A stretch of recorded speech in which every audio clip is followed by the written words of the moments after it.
Kıymetli misafirler, lütfen şurayı boşaltalım. Kıymetli misafirlerimizi yerlerine davet ediyoruz lütfen. Esselamu Aleyküm ve Rahmetullah. Aziz kardeşlerim, kıymetli bacılarım, saygıdeğer hemşerilerim, hepiniz hoş geldiniz, şeref verdiniz, bizleri mutlu ettiniz. Rabbim sizleri iki cihanda mesul eylesin inşallah.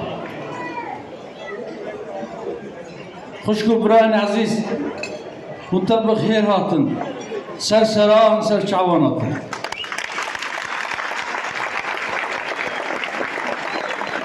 Vay buraya aziz, şuma peyre khairumi, şuma serumi. Eyyuhel ihveti ve ahavat, ahlan bikum, ahlan ve sehlen, citum bil khair.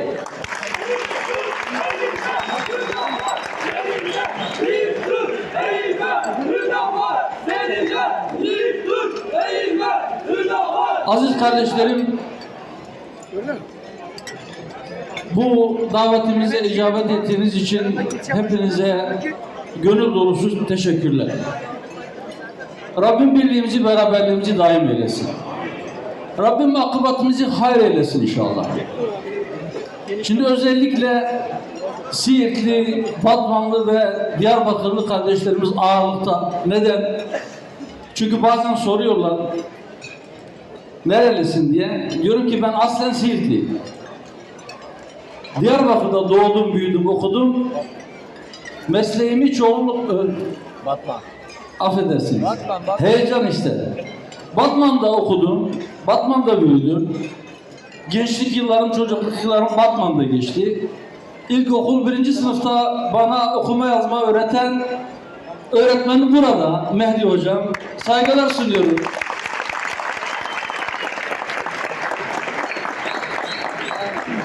Henüz ortaokul yıllarındayken bana dinimi sevdiren kitaplar tavsiye edip okumamı sağlayan Şefik Hocam burada. Allah razı olsun.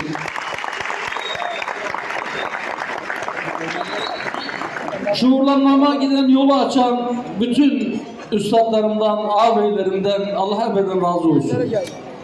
Evet, babam dedem Siirtliydi. Ben Batmanlı olarak büyüdüm. Benim çocuklarım da Diyarbakırlı. Neden? 5 çocuğum var, 4'ü Diyarbakır doğumlu. Ve bütün bu hemşerilerimi, hem Siirtli hemşerilerimi, hem Batmanlı hemşerilerimi, hem Diyarbakırlı hemşerilerimi bir arada görmek, onlarla bir araya gelmek, hasbihal etmek fikri oluştu bizde. Sağ olsunlar, bütün hemşerilerimiz gelmişler ama civardan, Bitlis'ten gelen kardeşlerimiz var, başka civar illerden gelen kardeşlerimiz var. Allah'ın selamı, rahmeti, bereketi hepinizin üzerine olsun. Hepiniz hoş geldiniz, hepiniz şeref verdiniz. Biraz önce yine 3. bölge adayımız Yıldız Hanım'a söylediğimiz, belki şehirlerimiz, ailelerimiz, aşiretlerimiz, belki mezheplerimiz farklı olabilir ama bir olan o kadar çok şeyimiz var ki her şeyden önce Rabbimiz bir, Halık'ımız bir, Razık'ımız bir, kıblemiz bir, inancımız bir, hedefimiz bir. Nedir o hedef?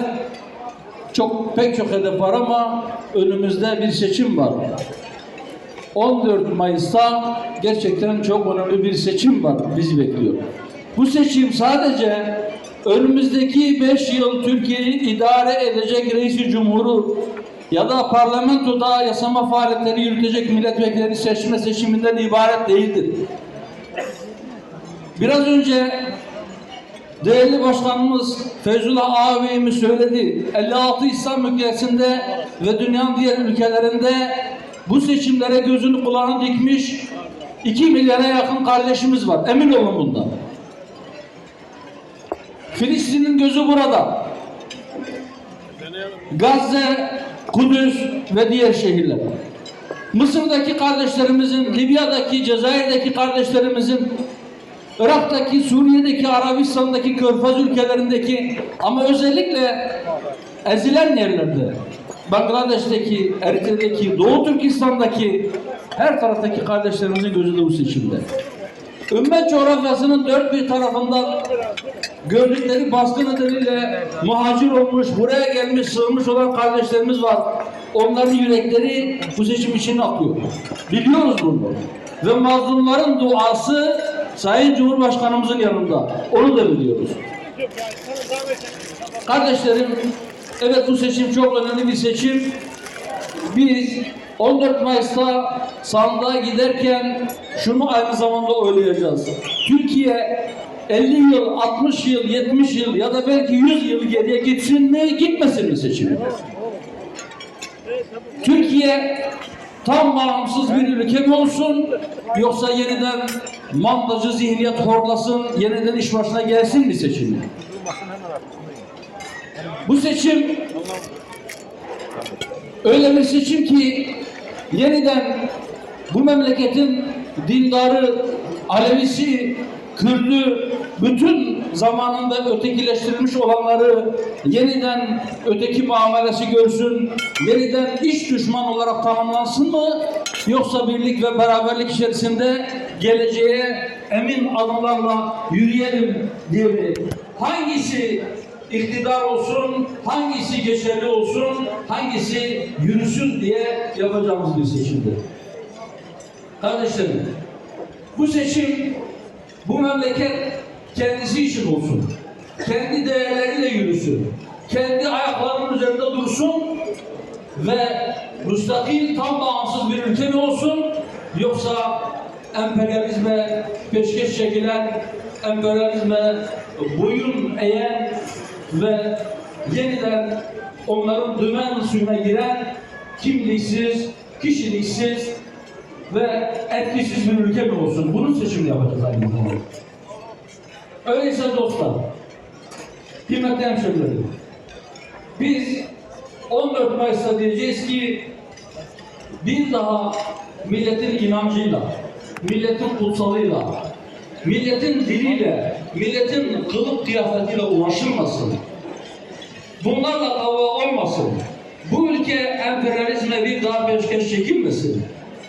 Ve gözleri burada olan bütün dünya mazlumlarının, özellikle de ümmetin mazlumlarının ümitleri kırılmasın. Zalimler, millet düşmanları sevilmesin diyeceğiz inşallah.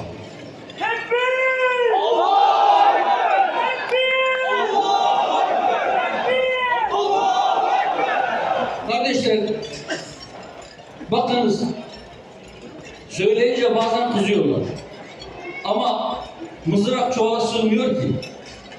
Emperyalizmin ağababaları bütün dünya borç vererek, borç cenderesiyle insanların, memleketlerin ümrünü sıkan, onların iliklerine kadar sömüren ağababalar, para babaları hepsi mevcut adaylardan birinin arkasında saf tutmuş mu?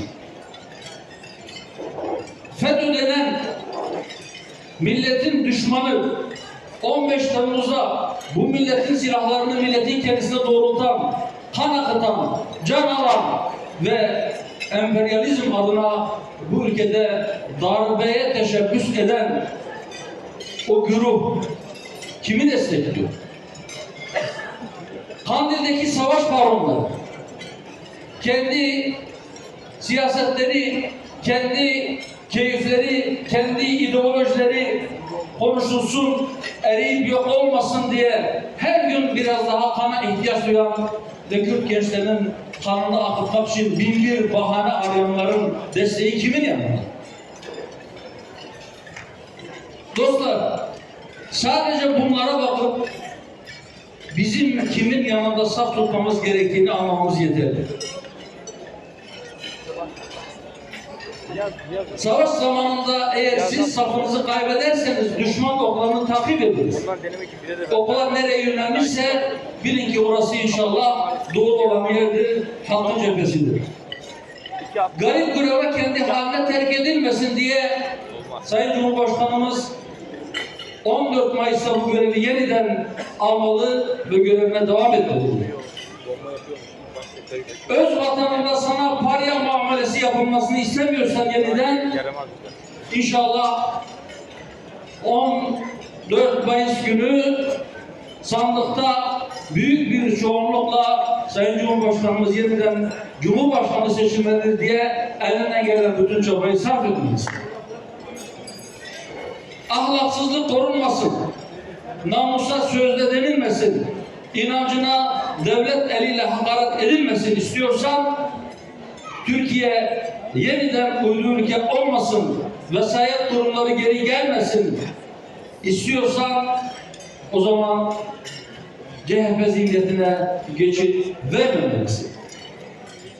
Burada bulunan toplumun içerisinde Zaza kardeşlerim var, Kurmaç kardeşlerim var, Arap kardeşlerim var.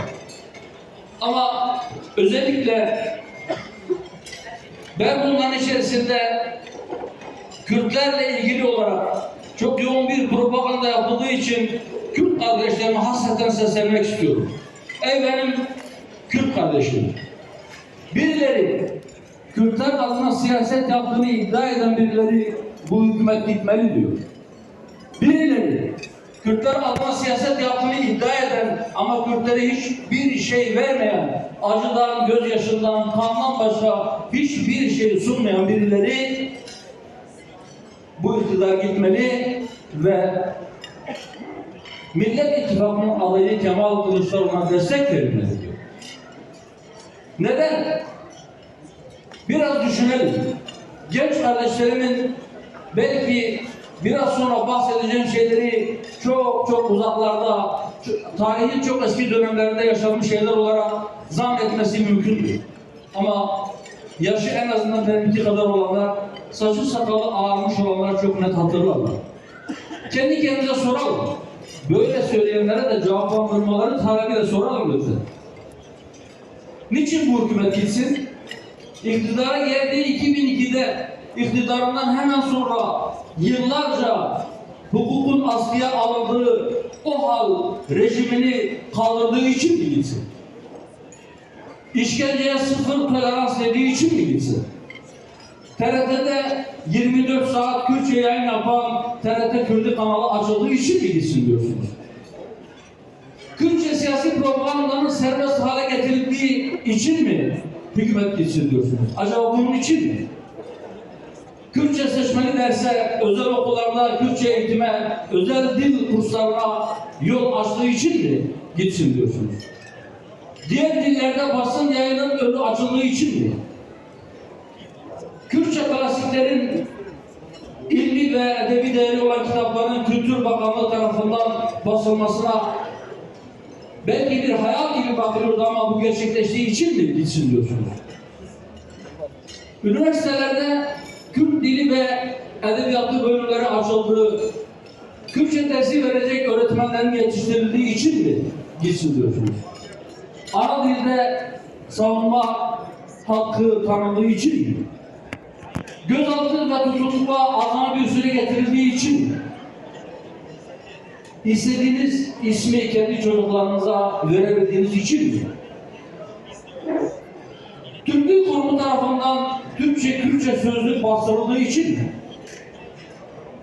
Diyanet İşleri Başkanı tarafından sizin dilinize Kürtçe, Kur'an-ı Kerim meali basıldığı için mi gitsin diyorsunuz? Bunlar için mi gerçekten? Hadi buyurun biraz daha ilave edelim. Bu lisansında saymaya kalkarsak sabaha kadar yapılanları, olumlu manada yapılanları sayarsak belki bitiremeyeceğiz. Ama biraz önce söyledim. Bu millet inancına, ailesine ve namusuna düşkün bir millet. Bütünü Türküyle, Kürdüyle, Arabıyla, Zazasıyla, Çerkeziyle, Arnavuduyla, Boşnağıyla, Gürcüsüyle hangi etnik kökenden gelirse gelsin 85 milyon olarak bu millet dediğim şeylere düşkündür. Arada şans olanlar, arada istisna olanlar elbette her tarafta vardır. Ama genel manada bunlara düşkündür. CHP zihniyeti ise inancınıza ortaçağ zihniyeti dediği için mi acaba sizden CHP'ye destek istiyorlar? Yine namusa sözde diyerek onu tahfif ettikleri, onu ortadan kaldırmaya çalıştıkları için mi acaba birbirlerine destek oluyorlar? aileyi yıkma planlarına dikkat çektiğimizde bize kadın düşmanı yaftası yapıştırıp bizi susturup kendi o meşru planlarını harekete geçirmeleri için mi onlara yol vereceğiz? Değerli dostlar, gerçekten şunu hepimizin anlaması lazım ki aile kurumu yıkılırsa onun yerine ikame edilecek, onun yerine konabilecek başka bir kurum yoktur. Aile yıkılırsa millet yıkılır. Aile yıkılırsa toplumun düzeni bütün bozulur. Ama onlar bunu gayet iyi bildikleri için zaten tam da bunun için aileyi hedefe koymuşlar ve yıkmak istiyorlar. Biz aileyi muhafaza edelim derken bunlar kadın düşmanı diye bizi suçluyorlar. Biz şunu söylüyoruz. Biz kadın düşmanı değiliz. Biz insan düşmanı değiliz.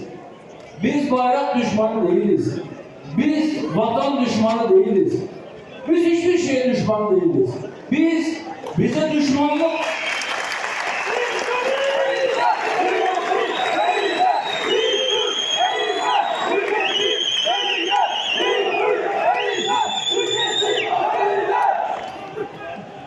hatta bize düşmanlık yapıp bizi öldürmek için kastedenlerin bile bizde dirilmesini isteyen, bize kötülük isteyen, bizim yok olmamızı isteyenlerin de hidayetini, saadetini, huzurunu, refahını isteyen insanlarız. Biz istiyoruz ki bütün insanlar cennete gitsin.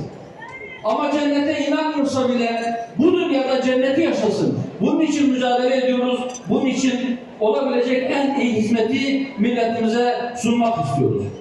Ama onların niyeti başka. Biz diyoruz ki kadını koruyalım, kadına şiddet olmasın. Ama kadını koruma kılıfı altında aileyi yıkmayalım. Aileyi koruyarak da kadınımızı koruyabiliriz. Yüzyıllar boyunca koruduk nitekim. Ama onların niyeti başka olduğu için bu yaftayı bize yapıştırıyorlar ve bizim söylediklerimizin tesirini, etkisini kırmaya çalışıyorlar. Peki şuna ne demeli? Yine aynı zihniyet iktidara oy veren veya oy vereceğini söyleyen Kürt'e hakaret ediyor. Hiçbir Kürt'ün buna hakkı yoktur diyor. Kardeşlerim, şimdi biz onların irademize ipotek koymasına razı olacak mıyız, olmayacak mıyız? Sen kimsin? Sen ne hakla benim irademe ipotek koyma hakkını kendinde görüyorsun? Hani orada?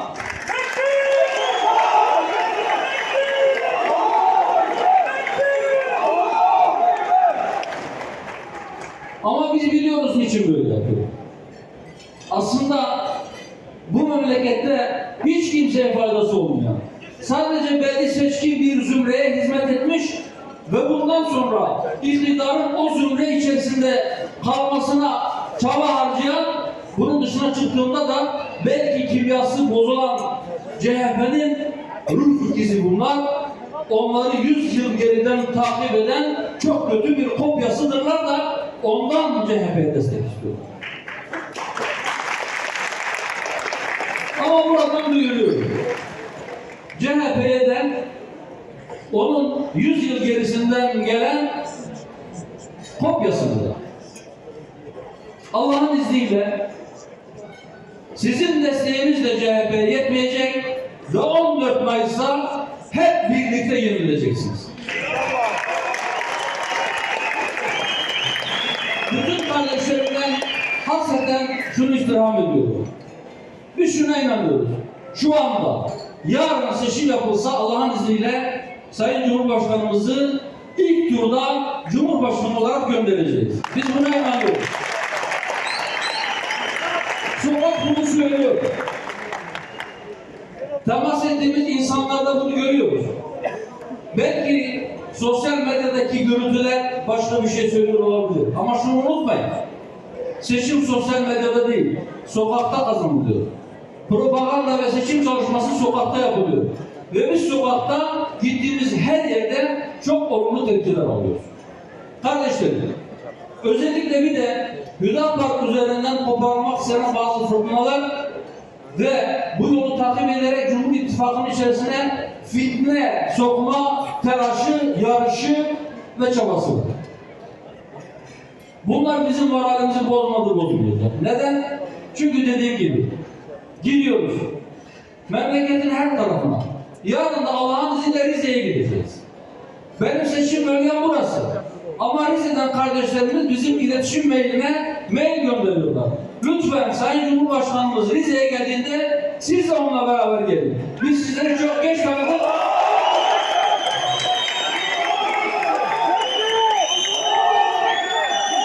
Oradaki kardeşlerimi kırmamak için oraya da gideceğiz. Memleketin her tarafı bizimdir. Bu vatan 81 vilayetiyle 785 bin kilometre karesiyle bizimdir. Her tarafı. Ve biz her tarafa gideceğiz. Her siyasi görüşten kardeşimizi kucaklayacağız. Onların düşmanlık tohumları ekmesine fırsat vermeyeceğiz. O tohumları kurutacağız ve inadına kardeşlik tohumlarını, iyilik tohumlarını sulayacağız, büyüteceğiz ve inşallah kökü o kadar derinlere gidecek ki asla bunu sökmeye mecal bulamayacaklar, güç yetiremeyecekler Allah'ın izniyle.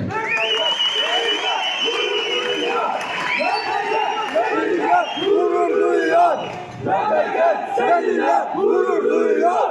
İnşallah memlekete hizmet etmeye şerefini Rabbim bahşederse memleketin her bir tarafına hizmet götürme, onların sorunlarıyla doğrudan ilgilenme konusunda ve Sayın Cumhurbaşkanımızın arkasında Cumhuriyet'in 2. yüzyılında Türkiye'yi emin bir şekilde, emin adımlarla, güçlü adımlarla tam bağımsız bir ülke ve çok güçlü bir ülke, lider ülke konumuna getirme hususunda üzerimize hangi vazife düşüyorsa onu yapacağız. İçimizdeki bazı sorunlarımız olabilir, atılması gereken bazı adımlar olabilir. Onları da adalet temelinde çözmek için diyalogla, siyasi yollarla inşallah çözümü konusunda yine üzerimize ne düşerse, hangi vazifede düşerse onu yapmaya hazır bir şekilde yolumuza devam edeceğiz. Rabbim yolumuzu, bahtımızı açık eylesin. Amin. Rabbim kardeşliğimizi daim eylesin. Amin. Rabbim fitnecilere fırsat vermesin. Amin. Rabbim Türkiye'yi bir daha CHP zihniyetine teslim edilmesine müsaade etmesin, fırsat vermesin inşallah. Amin.